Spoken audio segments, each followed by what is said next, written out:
Why is it so hard for me to speak up in English class? This is a question I've asked myself throughout the year, during each class discussion, and each time I finally put in a comment after Mr. Rush asks, "Does anyone else have anything to say? Has everyone gone yet? I do want to hear from everyone, please." It's not that I don't have things to say, it's that I worry about how to say them. I don't enjoy throwing out an idea to be heard if it isn't fully formed in my mind. I think that my comment will repeat the thoughts of another classmate, or that the words that I use won't properly convey what I'm thinking. If I have a comment or a question that I'm considering sharing, I will hold it in my mind, thinking about whether to say it, changing the wording, spinning out scenarios. This process and the worry that surrounds it is as much a product of my own temperament as of the situation I am placed in. I have often felt in situations like these that there was something about myself that I needed to change. But let me back up. A main trait used to label and identify people is their way of relating to the world. But the stereotypes related to this aspect of temperament are decidedly judgmental and not really true.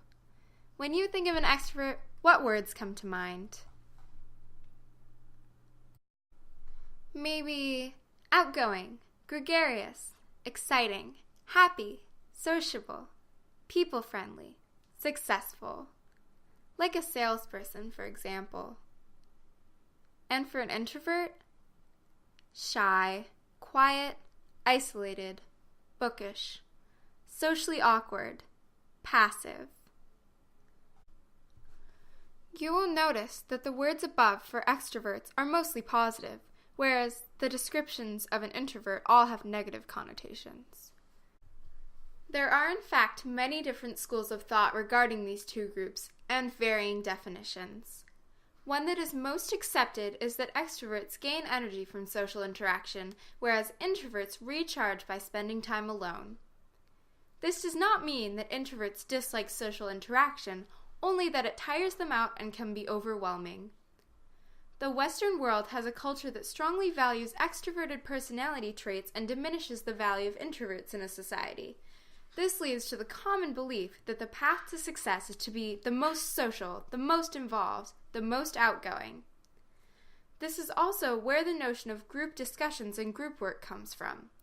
This is a common theme in the modern education system. INFJ. I took a Myers-Briggs personality test, and this was my result. This type of testing uses a series of questions to separate your personality into 4 distinct categories, each indicated by a letter, combined to form a result. The first category is whether you spend most of your time relating to the outer world or if you stay inside your head. I came out as an introvert and thus focused deeply on my own thoughts rather than the world around me. The next category relates to information processing. I prefer to interpret and add meaning to information I am given rather than focusing just on the information as it is. The third category is decision making. I make decisions based on my feelings and values, not based on logic and prior knowledge.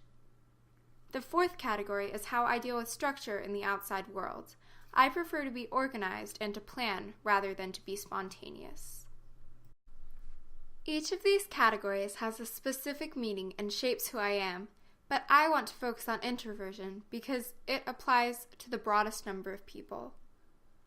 1/3 to 1/2 of the entire population are introverts, meaning that 1 out of every 2 or 3 people around you has a very different way of learning and interacting with the world.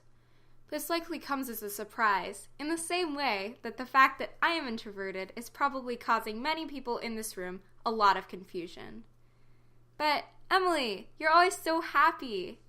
You're never sad or unsocial. But you never stop talking. You're lying. I know you. These are all things that people tell me about myself when I try to discuss how I feel on the inside. Well, I have 3 things to say about this. 1, no, I am not always happy. 2, no, I do not talk constantly. 3. The way I project in public is different from the way I feel at home or inside my head. This is because in America and throughout the Western Hemisphere, individuals are expected to live up to the extrovert ideal. People are prized for being outgoing, filling their lives with extracurricular activities, being able to speak and make decisions with conviction even if they are only 50% sure that they are correct. This is often what marks a good salesperson or business person, which is understandable since their main job is to persuade others to agree with a product or an idea. However, everyone is now expected to have these character traits, no matter if they are lawyers or scientists. Therefore, there are a large number of introverts who publicly present as extroverts in order to succeed not only socially, but also financially. Extroverted workers, especially in business fields, are paid more and have an easier time getting promoted, despite the fact that introverts and extroverts are equally intelligent and are equally likely to have good and bad ideas. This preference for extroverts is also reflected in the very structure of workplaces. Time for another question. Would you prefer an open floor plan where co-workers could mingle easily and where there is little personal space, or a cubicle where you would be isolated from others but free from distractions? Today, a majority of companies have moved to open floor plans because of the belief that this setup promotes diffusion of ideas and allows for easy discussion and brainstorming sessions, and thus will lead to better ideas and a more creative and active environment. This is not true. Not to say that it is not good to have space for employees to mingle and have chance interactions and exchanges of ideas, but studies have in fact proven that group brainstorming is actually less effective than individual idea creation.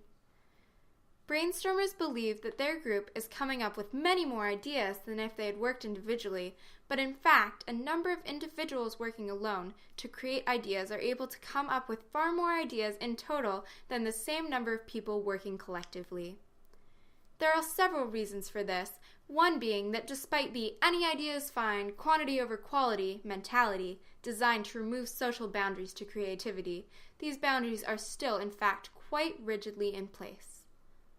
Secondly, it has been proven that working alone, a natural preference for introverts, leads to increased creativity and better performance for both personality types. Brainstorming aside, any kind of group work is difficult for introverts. They may be unable to speak their opinions and be heard, and if they can, the environment is likely too distracting for focused work. A study that asked introverts and extroverts to solve a challenging puzzle while listening to music indicated that extroverts require a higher level of outside stimulation to focus, and introverts need a much lower level. When allowed to adjust the volume of music, introverts consistently set the volume much lower than the extroverts, and both performed equally well when they were allowed to set their own sound conditions. However, when the music was set at a high volume, extroverts far outperformed introverts, and the opposite was true at a low volume. So, once again, why is it so hard for me to speak up in English class? Well, many reasons.